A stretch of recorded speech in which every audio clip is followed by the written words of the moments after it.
Dia 24 de fevereiro deste ano, começou a guerra lá na Ucrânia.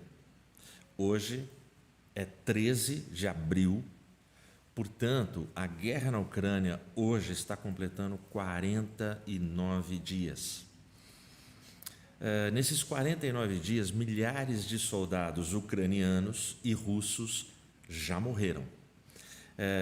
Eu tentei pegar os números, mas cada agência de notícias dá um número e a dificuldade das agências de notícias é porque tanto o exército, o governo ucraniano, quanto o governo russo, eles não dão os números oficiais dessas mortes, do número de feridos e do número de civis que já morreram por conta dessa guerra. Para você ter uma ideia, nos primeiros 20 dias de guerra, 2/3 do PIB da Ucrânia foram consumidos com a guerra. Isso é um número assim assustador. No 23º dia de guerra, para a Rússia, a guerra já estava custando 20 bilhões de dólares, ou seja, 100 bilhões de reais. Isso no 23º dia. Hoje nós estamos com 49 dias de guerra. Se a gente for pegar uma simples projeção de proporção, a gente pode dobrar o valor do custo da guerra até agora. Ou seja, é um quadro extremamente caótico. Especialistas já dizem que se a guerra não terminar, se a guerra não for cessada, se ela não acabar, se não encontrarem uma solução o quanto antes para o fim desta guerra, cerca de 90% da população ucraniana ficará abaixo da linha da pobreza. Um país que há 2 meses atrás era um país sólido, rico, bem equilibrado nas suas finanças, com muitos recursos, enfim, vai para 90% abaixo da linha da pobreza. Mais de 3 milhões de refugiados, eles já contam como um dos maiores êxodos da história da humanidade. Isso em 49 dias. É um negócio assim monstruoso, absurdo. Agora, imagina. Agora eu quero fazer um exercício de imaginação com você. Pensa que você mora na Ucrânia, você e sua família estão na Ucrânia, vocês estão lá há 49 dias, você não conseguiu sair da Ucrânia, vocês estão ouvindo bombas, mísseis, destruição, vocês olham para o país, para as fotos, para as imagens, para as filmagens, para o seu bairro, você só vê destruição, você só vê destruição. O caos está instalado, você está nessa condição. E a gente está falando de uma história real que está se desenvolvendo agora no nosso mundo. A pergunta que eu faço para você, nesse estado, nesse cenário, porque existem irmãos nossos nesse estado e nesse cenário agora. A pergunta que eu te faço, ainda dá para confiar? Se dá para confiar, por que é que dá? Se a sua resposta foi sim, e a minha pergunta é objetiva, ainda dá para confiar em Deus? Com todo esse caos que está acontecendo, se você estivesse lá, se você estivesse neste país, especificamente agora, nessa hora, ainda dá para confiar? E se a sua resposta foi sim, por que dá para confiar? Existe um texto na Bíblia que nos ajuda a responder essa pergunta. E é um texto que há milênios tem trazido consolo para todos os povos que com fé abraçam o texto bíblico. É o livro do profeta Isaías, capítulo 41, o versículo 10. Eu vou ler em nome de Jesus. Não temas, porque eu estou contigo. Não estejas aterrorizado, porque eu sou teu Deus. Eu te fortalecerei, sim. Eu te ajudarei, sim. eu te susterei com a mão direita da minha justiça. Feche seus olhos. Santo Deus, Pai eterno, Pai bendito que estás nos céus, eu te agradeço pela riqueza desse texto, pela realidade histórica desse texto. Eu te agradeço, Senhor, porque nesta hora eu pude abrir e ler essa palavra para esses meus irmãos e amigos que acompanham agora essa transmissão. Eu peço que o Teu Espírito Santo fale comigo, fale conosco, esteja presente no lar e na vida de cada um nesta hora. Tu sabes, ó Deus, a luta que cada um está enfrentando. Fala conosco com poder e amor, em nome de Jesus. Amém. O contexto desse texto é muito importante para a gente. Esse texto é escrito pelo profeta e ele é deixado para a gente. Ele está falando sobre o fim do cativeiro. Esse texto está dizendo o seguinte, de como Deus trataria as nações, como seria a destruição das nações e como Deus preservaria o remanescente fiel de Israel. Então, esse texto, ele está num momento ali, depois de 70 anos de exílio. Por que é que eu pego esse texto? Porque eu te falei agora há pouco de 49 dias de guerra. E eu pego um texto profético, um texto que aponta para a atitude, o comportamento que o povo deveria ter ao final de 70 anos de cativeiro. Esse povo, a história desse povo para ir cativo para a Babilônia, é a história de um povo que viu a sua nação ser destruída, o símbolo máximo da sua religiosidade, da sua fé, da sua religião, da sua ligação íntima com Deus, que era o templo. Eles viram os exércitos de Nabucodonosor invadir Jerusalém e destruir o templo. E eles são levados cativos para a Babilônia. Lá eles vão passar 70 anos como cativos, como escravos. Então, a fala de Deus é para esse povo.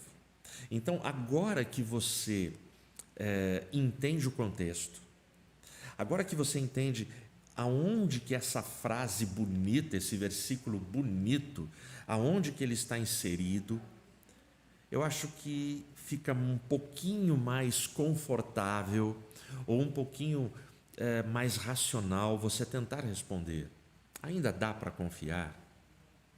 Para você ter uma ideia, este texto, na tradição hebraica dos rabinos, ele está inserido, ele está dentro do que eles chamam, nessa porção do livro do profeta Isaías, de livro da consolação. O que eles chamam de livro da consolação? Vai do capítulo 40 ao capítulo 66. E por que livro da consolação? Porque em todos esses capítulos, Jeová, Yahvé, o grande Deus, ele passa para o povo através da pena, do texto do profeta, passa para o povo toda uma linguagem, todo um discurso, profecias de conforto e de consolo para este povo que está finalizando o cativeiro de 70 anos. Portanto, a gente tem aqui uma palavra que nos traz alento, que nos traz esperança. Não é uma palavra jogada ao vento, é uma palavra num momento crítico. E por que é um momento crítico? Você vai entender agora. O versículo 10 do capítulo 41 começa com: não temas, não temas. Por quê? Porque eu estou contigo. É muito interessante que a gente tem centenas de vezes na Bíblia essa expressão não temas. E é natural que tenha centenas de vezes esta expressão e esta frase de comando vindo dos céus para cada um de nós. Porque a gente tem a tendência de esquecer, tem a tendência de vacilar, tem a tendência de ter medo. Nós não temos todas as respostas. Portanto, Deus precisa ficar repetindo para mim e para você: não temas. E por que é que eu não devo temer? Porque eu estou contigo. Ou seja, Deus está dizendo: não temas, nação de Israel, não temas, cativos, judeus, que estão aí no exílio, que estão em Babilônia, não temas, eu estou contigo. Ou seja, vocês não estão sozinhos. Você não está sozinho. Você não está sozinha. Você deve lembrar de vezes quando você era criança que você ou falou ou ouviu de um amigo, de um primo, de um irmão, de uma amiguinha, de uma coleguinha. Você já deve ter ouvido ou falado a frase: vem comigo, se você for comigo, eu não tenho medo. Se você me ajudar, eu encaro. Porque nós não queremos estar sozinhos. Uma criança, para sair num quintal à noite, ela fala para o pai: papai, vamos comigo, eu deixei meu brinquedo lá na grama do quintal. Ah, pai, mas eu tenho medo no escuro. Mas se você for comigo, eu vou. Então, a primeira frase é uma frase de consolo: não temas. Por quê? Porque eu estou contigo. Na minha tradução, ele continua o texto: não estejais aterrorizados. E por quê? Porque eu sou o teu Deus. Aqui é legal a evolução da palavra de conforto. Não temas, porque eu estou contigo, é mais ou menos um tamo junto. E tamo junto está ao alcance do meu mano amado, do meu brother, do meu chegado.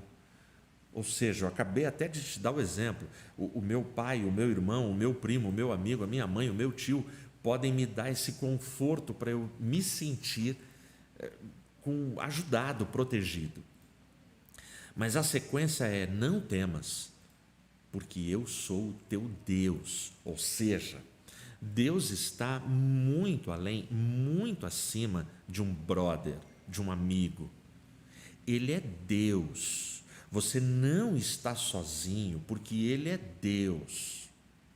Bom, o capítulo 41, que a gente acabou de ler, o versículo 10, quando ele fala desse contexto do final de um cativeiro, e quando Deus fala: não temas, eu sou contigo, não estejais aterrorizados. E a palavra aterrorizados me lembra terrorismo, me lembra desespero de uma nação. Agora, tenta imaginar o que esse povo historicamente já tinha enfrentado, já tinha passado. Mas agora, no capítulo 41, Deus está falando e revelando para aquele povo sobre Ciro. Eu vou ler para você a característica que ele passa sobre Ciro. É o versículo 25. Deixa eu chegar nele aqui.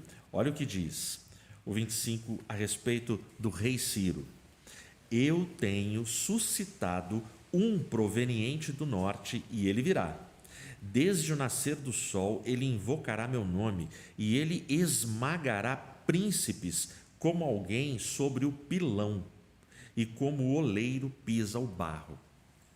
Você reparou a característica que Deus passa sobre o rei Ciro? Cara, quem já esmagou algum tipo de produto, arroz, alho, sei lá o que, numa cabeça de pilão, é isso que ele diz, metaforicamente, que Ciro fará com seus inimigos, e como o oleiro faz com o barro. Ou seja, Ciro ia destruir tudo. Ciro, ele era um rei persa. Ciro, ele reinou entre 550 e 530 a.C. Ciro é o cara que chegou e detonou com Babilônia, detonou com todo o exército da Babilônia. Ciro, ele chega conquistando todas as nações com um exército enorme, poderoso e extremamente violento. Ciro, ele era temido em todas as nações e ele fez um arraso em todas as nações. Uma das maiores transformações geopolíticas mundiais foi promovida por Ciro nesses 20 anos de reinado. O mundo temia Ciro. E aí Deus chega para o remanescente fiel de Israel, ou seja, um punhado de judeus fracos, escravos, indefesos em Babilônia, e ele diz: não temas. Ou seja, Deus está num contexto de um mundo que está em ebulição, se transformando historicamente. O grande poder imperial mundial era a Babilônia, mas agora Ciro chega com seu exército e vai mudar a geopolítica mundial e vai arrasar com as nações e os povos que não se submeterem, se curvarem a ele. E aí Deus chega para esse povo e fala: olha, as nações serão destruídas, as nações vão sofrer agora profundas transformações, mas quanto a vocês, não temas, porque eu estou contigo. Não temas, porque eu sou teu Deus. Então é nesse contexto que Deus diz isso. E por que ele diz isso? Quer ver? Eu vou ler para você ainda mais uma informação sobre Ciro, que está aqui no capítulo 45, é o primeiro verso. Olha o que ele diz: assim diz o Senhor a seu ungido, a Ciro, cuja mão direita eu tenho sustentado para subjugar nações perante ele, e eu afrouxarei os lombos de reis para abrir perante ele os portões duplos, e os portões não estarão fechados. Ou seja, Deus, ele domina a história. Deus estava mandando na história. Ciro não se converteu, Ciro não se rendeu ao Deus de Israel, mas o Deus de Israel, no capítulo 45, como eu acabei de ler para você, chama Ciro de seu ungido. Ora, será que nesse momento Deus não está dizendo que o Biden é ungido dele, o Putin, Bolsonaro? Porque Deus manda na história. Deus, ele tem o controle absoluto da história. Nenhum líder mundial, nenhum bilionário nesse mundo vai surpreender a Deus. Não existe ciência, tecnologia, invenção, não existe recursos na internet, nada disso surpreenderá a Deus. Deus continua no controle e no governo da história, dizendo para mim e para você: não temas, porque eu sou teu Deus. Não temas, porque eu estou contigo, você não está sozinho. Sabedor que Deus é dos nossos vacilos, das nossas dúvidas e dos nossos medos, no versículo 10 do capítulo 41, para terminar o que ele está falando, ele reforça a ideia de não temer. Olha como ele continua aqui depois dos dois não temas. Eu sou teu Deus, eu te fortalecerei. A ideia aqui é a seguinte: no meio de todo o caos, mesmo com ele falando não temas, ele está dizendo assim: você está fraco, seja por qual motivo for, você se sente enfraquecido pelas pressões da vida, pelas lutas que você enfrenta, pelas injustiças dessa terra. Então, se você se sente fraco, eu te fortalecerei. Ele pessoalmente fará isso. Aí ele vem: você se sente abandonado? Olha o que ele diz na sequência: eu te ajudarei. Como é difícil a gente tentar tocar um projeto, como é difícil você liderar algum projeto, alguma grande ideia, alguma coisa muito desejada e ninguém estender a mão para te ajudar. Deus está dizendo que se você for abandonado em algum projeto que é relevante, que é importante, que é fundamental, eu te ajudarei, o próprio Deus te ajudará. E aí, por fim, ele diz: você se sente desequilibrado? Você se sente prestes a cair? Você está balançando? Você se sente assim, sem muito vigor físico para continuar? Olha como ele termina: eu te susterei com a mão direita da minha justiça. Ou seja, a palavra suster significa sustentar. Uma pessoa que está para cair, uma pessoa que está desequilibrada, Deus vem e diz: não temas, eu te susterei. Como? Com a mão direita da minha justiça. Essa expressão, mão direita da minha justiça, é uma expressão judaica, uma expressão muito usada simplesmente para falar da fidelidade infalível e poderosa da eterna boa mão do Senhor. Pensa bem que a gente está enfrentando esse mundo, a gente está numa luta muito cruel, e eu e você não estamos há 70 anos nessa luta. Eu te dei o exemplo da guerra da Ucrânia, 49 dias. Ainda dá para confiar, e dá para confiar porque é em Deus que nós temos confiado. Bom, depois de tudo isso, que palavra a gente tem para chegar aqui na nossa conclusão? A nossa conclusão, eu diria que ela é uma só. Sim, dá para a gente confiar. E eu te convido a ir lá em Hebreus, no capítulo 13. O capítulo 13 de Hebreus, ele está fechando todo o texto aqui dos 12 capítulos para trás. E na conclusão, olha o que ele diz do versículo 1 até o 5. Que o amor fraternal continue. Ele está dizendo, não desistam da comunhão, não desistam da congregação, não desistam de estar junto, não desistam do corpo de Cristo. Que o amor fraternal continue. Não vos esqueçais da hospitalidade, porque assim alguns hospedaram anjos sem o saberem. Aqui o autor está dizendo que a hospitalidade é um dom.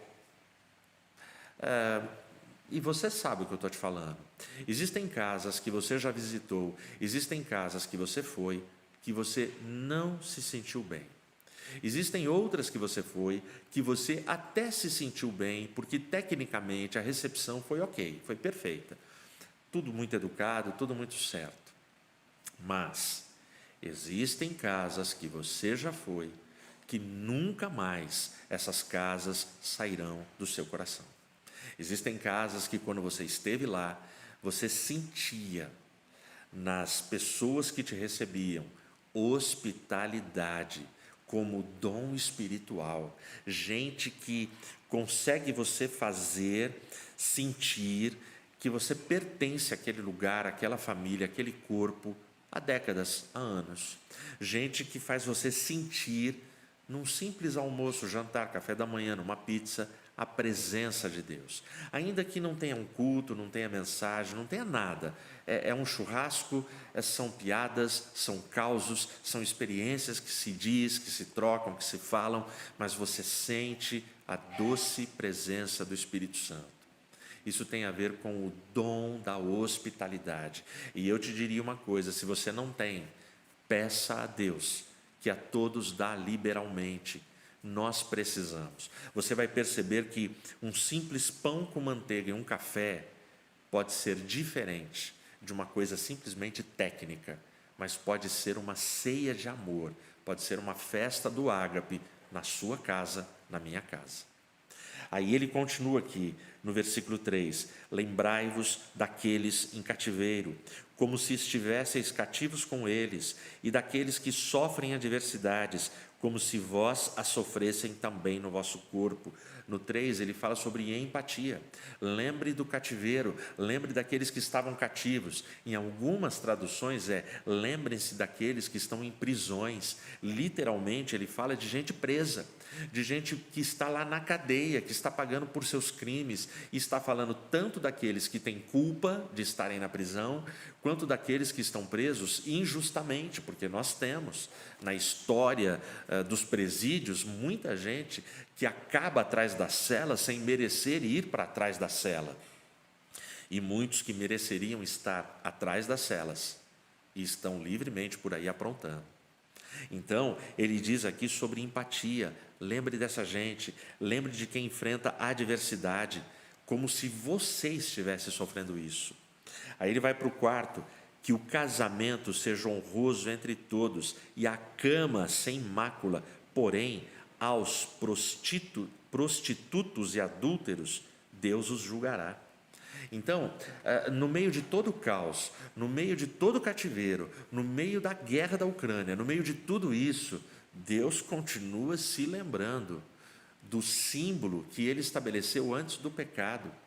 Portanto, o homem se une à sua mulher, deixa pai e mãe, e com ela é uma só carne. Ele está dizendo que o casamento de vocês seja sem mácula, que seja um casamento abençoado. E aqui na minha tradução a cama seja sem mácula. Ele está falando, quando você pega o texto grego, sobre a sexualidade entre o casal, que seja puro, num tempo onde a sexualidade é esmagada, é ridicularizada, é atacada, sem precedentes na história. Aí no verso 5, sejam as vossas conversas sem cobiça, contentai-vos com o que tendes, porque ele disse, não te deixarei, nem te desampararei. Cara, essa frase de Hebreus, para mim, ela é tremenda. Ele fala assim, Edmilson, você tem que estar contente com o que você tem. Ele não está dizendo que eu não posso sonhar, que eu não posso trabalhar, que eu não posso crescer, que eu não posso ambicionar coisas mais altas, mas tudo isso não pode tirar de mim a gratidão, a satisfação e a minha conformação às bênçãos de Deus na minha vida, porque é Deus quem dá. E aí ele fecha o versículo 5, eu não te deixarei, Edmilson, nem te desampararei. E aí a gente chega no verso que eu queria concluir com você, que é o 6. Para mim, o 6 responde à pergunta título dessa reflexão. Ainda dá para confiar? Olha o que ele vai dizer no 6 aqui. Para que pudéssemos confiantemente dizer, agora sim, olha o que ele diz. O Senhor é o meu ajudador e não temerei o que o homem me possa fazer.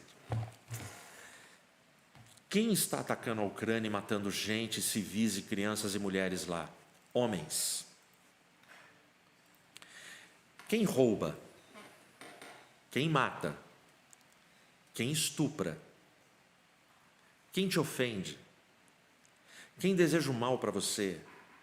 Quem te trai? Quem puxa o teu tapete? Quem te engana? Quem te ilude? Quem te maltrata? Para todas essas perguntas, homens fazem isso. E aqui no versículo 6 ele diz, o que poderá me fazer o homem? Se essa pergunta está aqui, é porque o autor sente o ataque dos homens. O autor sente o ataque de todas as formas, de todos os jeitos, de todos os estilos que homens desferem contra ele. E são homens do nosso relacionamento, são homens próximos a nós, homens que transitam com a gente. Todo mundo sofre ataques, todo mundo enfrenta ameaças, agressividade intensa de homens. Mas o começo da fala dele no versículo 6 é: Deus é o meu ajudador. Portanto, não importa o que os homens façam contra mim, não importam os ataques verbais, ou que sejam ataques de tanques de guerra, de mísseis, de armas, de balas, de explosivos, não importa que sejam ataques de calúnias e fofocas, não importa que sejam ataques por causa da inveja, de gente que deseja o meu mal, de pessoas que não compreendem as minhas ações, não importa. O texto está dizendo, Deus é o meu ajudador, o que poderá me fazer o homem? Portanto, dá para confiar, o não temas continua valendo para mim e para você.